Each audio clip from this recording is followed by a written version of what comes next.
कोल्हापूर जिल्ह्यातील बाबूराव कचरे आपले विचार मांडताना म्हणाले, माझं नाव बाबूराव कचरे, मला कृषीभूषण पुरस्कार मिळालेला आहे 2001चा. तुमचं मूळचं गाव कारंजवाडी? मूळचं गाव सांगली जिल्ह्यात कारंजवाडी, वाळवे तालुक्यातील. मग कारंजवाडीलाही तुमची शेती आहे? हा, कारंजवाडीला जवळजवळ 30 एकर शेती आहे. 60 सालापासून आम्ही त्यात शेतीत सुरू केली करायला. त्यावेळेला आमची मूळची फार गरीब परिस्थिती होती. नंतर आम्ही 81 साली अतिकष्ट करून 3 एकरची आम्ही 8 एकर जमीन तयार केली. 80 सालापर्यंत 80ला आम्ही नर्सरी सुरू केली, रोपवाटिका, बी बियाणे. इकडं आम्ही वळलो. नंतर ते शिक्षण मुलांना पण दिले. आज आमच्याकडं माझ्या आयुष्यात जवळजवळ 7 विहिरी काढल्या. पाण्याकरता मी 30-40 बोर मारल्या. कोल्हापूर जिल्ह्यात हा विभाग सुरू केला. सांगली जिल्ह्यात माझ्याकडं जवळजवळ 4 विहिरी, नदीसने लाईन आणलेली एक 25-30 एकर जमीन आहे. आणि कोल्हापूर जिल्ह्यात माझ्याकडं 15 एकर जमीन आहे. आणि अशा स्थितीत हा मुलगा अत्यंत कोल्हापूर जिल्ह्यात जो माझ्याबरोबर शेती करतो तो अत्यंत हुशार आहे. मी त्याला इस्रायलला शेतीच्या शिक्षणासाठी पाठवला, तसेच थायलंड वगैरे ठिकठिकाणी परदेशी पाठवला. आणि तो अत्यंत हुशार निघाला आणि त्यानं शेतीची प्रगती फार मोठी केली. आणि त्यानं नर्सरी उभा केली. माझ्या सवयी त्यानं त्यात शेतीत भाग घेतला. आणि प्रत्येक हायस्कूलच्या वगैरे शाळेच्या मुलांनी नोकरीच्या पाठीमागं न लागता वास्तविक शेतीत इंटरेस्ट घेतलेला चांगला. आणि शेतीचं संशोधन करून रात्रंदिवस हल्ली नवीन नवीन संशोधनानं नवीन नवीन नर्सरीत नवीन नवीन पिकं या लागलेली आहेत. त्यात इंटरेस्ट घ्यावा. खतं आणि त्याला भांडवल घालून भरपूर शेतीला रातदिवस राबण्याची प्रवृत्ती पाहिजे. आणि शेतकरी कायम सुखी राहील. आणि शेतकरी शेतीत नफा नाही म्हणतो हे आपणाला पटत नाही.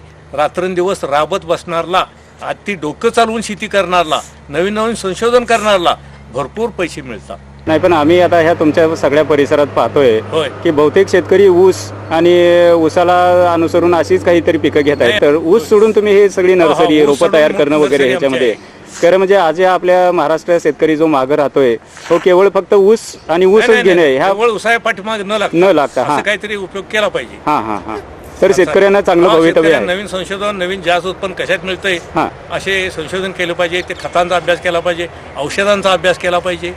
नाही, पण आता एक सगळीकडेच लोकांची आरडाओरड सुरू आहे की मार्केटिंग जी आहे, बाजारभाव वगैरे ह्या विषयी लोक खूप नाराज आहेत. तुमचं काय म्हणणं आहे? काय नाही, तसं स्वतः माल तयार केला पाहिजे, बाजारात विकला पाहिजे, त्याला जिद्द पाहिजे.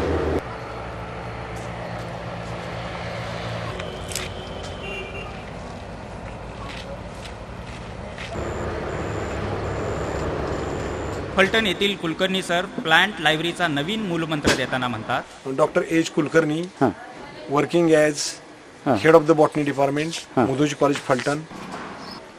बॉटनीच्या विद्यार्थ्यासाठी उपक्रम मी सुरू केलेला आहे. उपक्रमाचं नाव आहे प्लांट्स लायब्ररी. याचं बेसिक थीम असं आहे, जशी पुस्तकांची लायब्ररी आहे तशी कुंड्यांची पण लायब्ररी असू शकते. दर महिन्याला कस्टमरला आपण नवीन नवीन प्लांट देणार की कुंड्यांच्या माध्यमातून आपली त्या माणसाची फ्रेंडशिप वाढते. So this is a aspect of eco friendly, म्हणजे वनस्पती शास्त्राच्या विद्यार्थ्याला हा एक चांगला असा उपक्रम आहे. नाही, पण एखादा विद्यार्थ्याने जर ही नवीन लायब्ररी किंवा हा कन्सेप्ट जर सुरू केला तर त्याला महिन्याला किती आर्थिक उत्पन्न मिळू शकतं? मग जर तुमचं 20 रुपयाचं प्लांट हे वर्षभर जर फिरवलं आपण तर 12×36 म्हणजे 360 रुपये एक प्लांट आपल्याला महिन्याला वर्षाला उत्पन्न देऊ शकते. म्हणजे हा एक बेसिक सोर्स झाला. असा एक अर्न अँड लर्न आणि सोशल आस्पेक्ट मधून हा एक प्रोजेक्ट आपण सुरू केलेला आहे. आणि आमचे कस्टमर कोणते आहेत तर बँका आहेत, पतसंस्था आहेत, LIC ऑफिस, गव्हर्नमेंट ऑफिस, त्याच्यानंतर थिएटर, मेडिकल शॉप, हॉटेल्स. नाही, पण हे चालू करण्यासाठी वनस्पती शास्त्राचा किंवा बॉटनीचाच विद्यार्थी पाहिजे असं काय अपेक्षित आहे का? असं अपेक्षित नाहीये, परंतु वनस्पती शास्त्राचा विद्यार्थी जेवढं एकरूपतेने ते करू शकेल हां. इतकं बाकीच्या बाहेरच्या माणसाला त्यातलं कळणार नाही. कारण ह्याचं पॉटिंग आलं, रिपॉटिंग आलं, हां. मॅन्युरिंग आलं, organic manure, insecticides, pesticides, plant hormone spray करावं लागतात, त्याचं प्रुनिंग आलं, पुन्हा प्लांट सपोर्ट आल्या. हां हां असे निर्णया माध्यमातून आपण हे household plants, a success with household plants असा एक तो उपक्रम आहे. म्हणजे ग्रॅज्युएट झालेल्या मुलांना नोकरीच नाही म्हणून कुठेतरी रडत बसण्यापेक्षा असं घर बसल्या काही ना काहीतरी त्याला इन्कम मिळवण्याचा एक सोर्स उपलब्ध होऊ शकतो. निश्चितपणे फक्त विद्यार्थ्यांनी त्यामध्ये इंटरेस्ट घेऊन असं करणं एवढंच गरजेचं आहे. हा, ह्याच्यामध्ये इंटरेस्ट एक पाहिजे. नंबर 2 कष्ट करण्याची तयारी सुद्धा तयारी पाहिजे. बरोबर म्हणजे ह्याच्यातून आपण काय शिकतो? एक तर आपलं वनस्पती शास्त्राचं ज्ञान शिकतो. बरोबर. नंबर 2 सेलिंग कॅपॅसिटी जी आहे, मार्केटिंग. अच्छा. हां प्रोडक्शन तुम्ही करू शकता, हां हां पण मार्केटमध्ये मार्केटिंग कसं करायचं ह्याचं ज्ञान त्याला मिळालं पाहिजे. हां हां सो प्रोडक्शन अँड मार्केटिंग, तुमचं कन्व्हिन्स करायची पॉवर, हाऊ यू टॉक, हां हां how you convince the customer, अच्छा. That is very important. म्हणजे लोकांच्या मध्ये अवेअरनेस झालेला आहे याचा. लोकांच्या मध्ये अवेअरनेस झालेला आहे. हां हां हा बिझनेस वाढत जाऊ शकतो.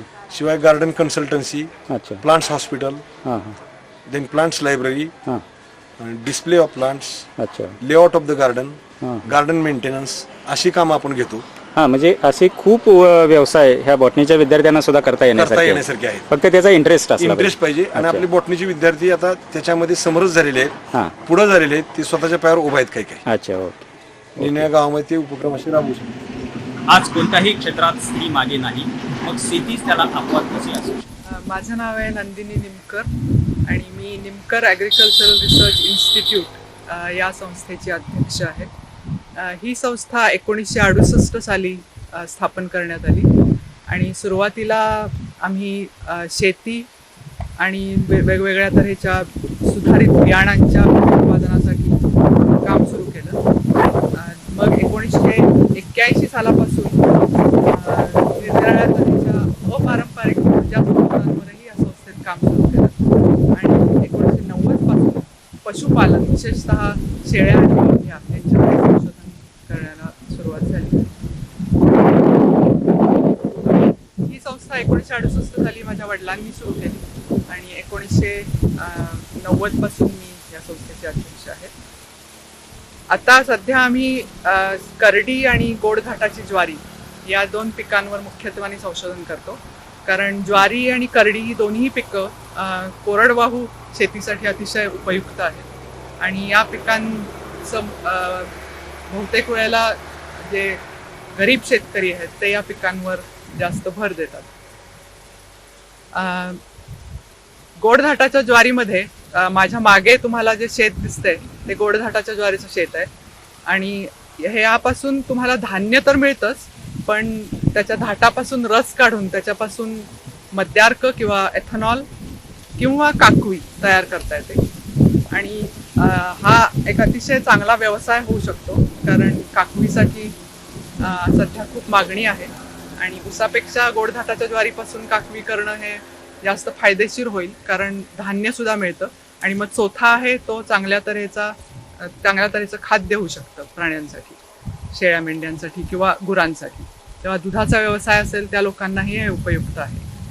तर सध्या आमचं ह्याच्यावर संशोधन चालू आहे आणि करडीमध्ये ती हे तेलबी आहे हे सगळ्यांना माहितीच आहे, पण तेलबियांशिवाय त्याच्या ज्या पाकळ्या असतात त्या सुकवून त्याचा औषधी उपयोग होऊ शकतो हे पण संशोधनातून सिद्ध झालंय.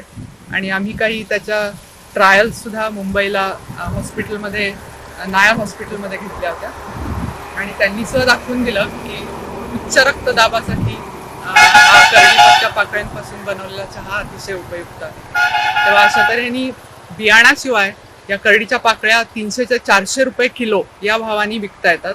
हाही चांगला व्यवसाय होऊ शकतो.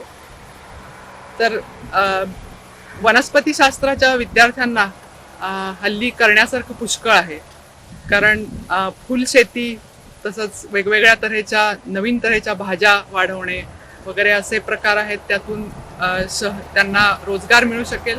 शिवाय निर्यातीसाठीही या गोष्टींचा खूप उपयोग होतो.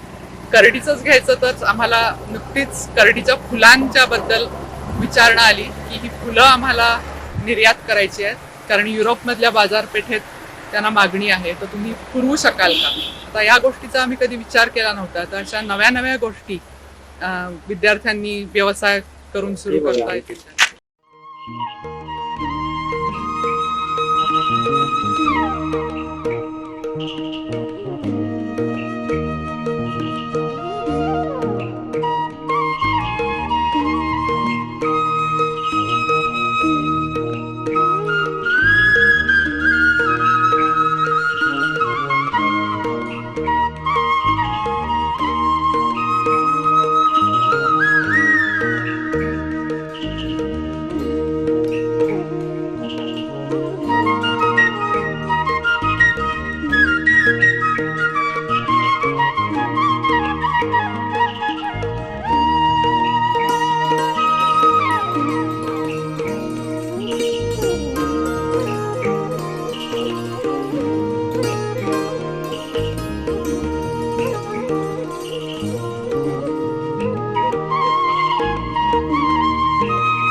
ग्रीन हाऊस प्रोजेक्ट आम्ही 1998मध्ये सुरू केला.